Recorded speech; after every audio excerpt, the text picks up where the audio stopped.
Once upon a time, in a peaceful Filipino village where rice paddies stretched like green blankets to the sea and bamboo houses rested on stilts above the cool earth, there lived a kind and gentle girl named Maria. She had lost her mother at a young age and lived with her father, a quiet man who loved her deeply. But one year, her father remarried a woman from a nearby town.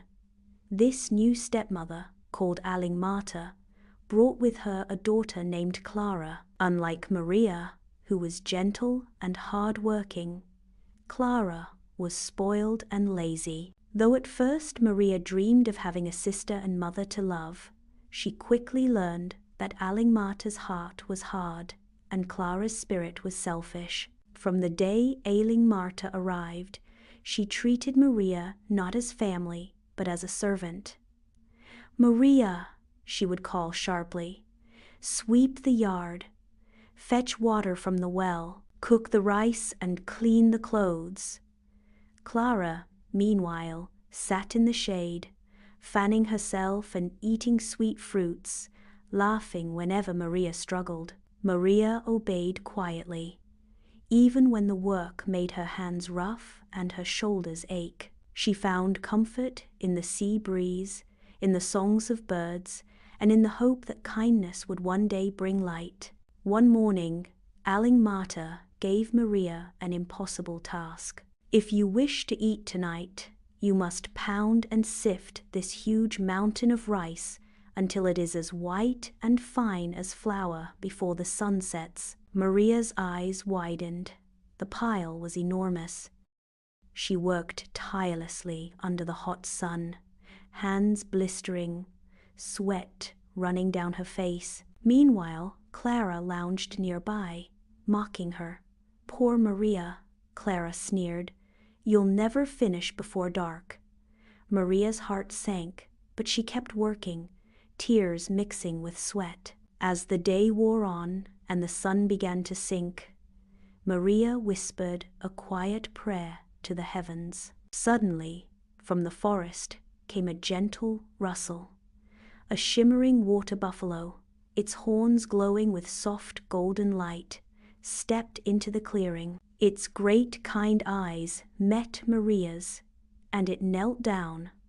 With its powerful hooves and patient heart, the buffalo began to help, grinding and sifting the rice with incredible speed. In no time, the mountain of rice was perfectly done. Maria gasped with gratitude. She touched the buffalo's nose softly. "Thank you," she whispered. The magical creature bowed once and disappeared into the forest mist, just as Aling Marta and Clara returned.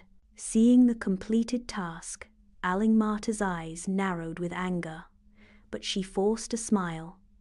"Very well," she said coldly. "Then tomorrow you shall fill this enormous clay jar with water from the well. But the jar is cracked.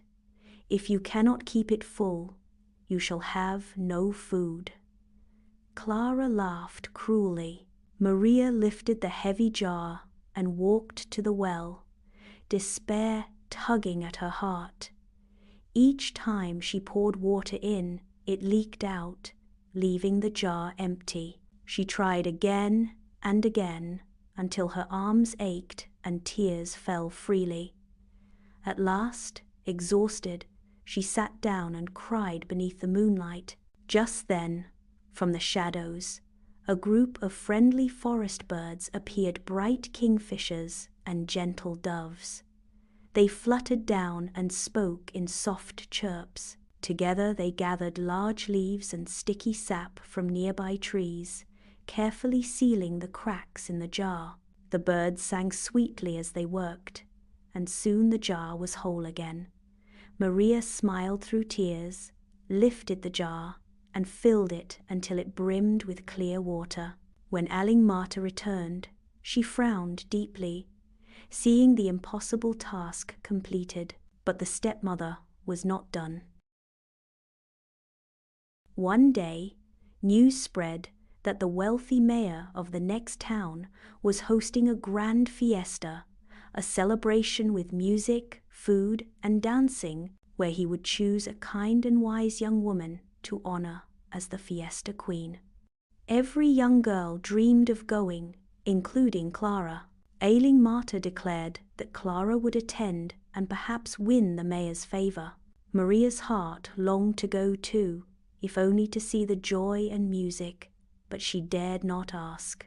On the day of the fiesta, Ailing Marta gave Maria the cruelest task yet. She handed her a massive pile of unmilled rice mixed with pebbles and husks and said, "You shall not eat or leave this house until every grain is clean." Then she and Clara, dressed in their finest, wearing bright silk and gold jewelry, and left with laughter echoing behind them. Maria knelt on the floor, staring at the impossible pile. Tears welled in her eyes. "Why must kindness suffer so?" she whispered. At that moment, a graceful old woman appeared at the doorway, wearing a shawl woven of moonlight and holding a polished bamboo cane. Her eyes shone like the sea at dawn. "Child," the woman said gently, "why do you weep?" Maria explained her sorrow. The woman smiled kindly. "You have worked with patience and a good heart. Tonight, joy shall be yours." She tapped her cane, and suddenly the rice and pebbles separated and cleaned themselves, neat and white as pearls. Then the woman touched Maria's worn clothes. They transformed into a stunning gown of woven pineapple silk, light as air, golden like sunlight on water. On her feet appeared delicate slippers woven from the softest abaca. "Go to the fiesta, child," said the woman, "but remember to return before midnight." Maria thanked the mysterious helper with all her heart and hurried to the fiesta. As she arrived, the entire town turned to look. Her gown shimmered, her smile glowed with kindness, and even the lanterns seemed to shine brighter for her. Music played, dancers spun, and laughter floated like sweet coconut wine. The mayor himself noticed her grace and good heart. He offered her food and asked her to dance. Maria felt joy bloom inside her, free for the first time from years of hardship. But as the clock neared midnight, she remembered the old woman's warning. With a hurried bow to the mayor, she ran into the night. In her haste, one delicate slipper slipped from her foot and was left behind on the path. The next morning, the mayor sent word throughout the villages.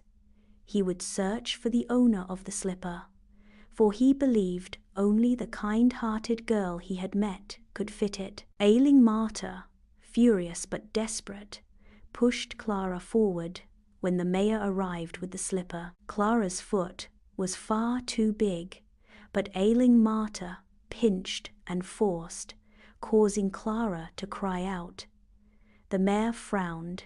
He knew this was not the girl. At last, word reached the little hut by the forest, and Maria stepped shyly forward.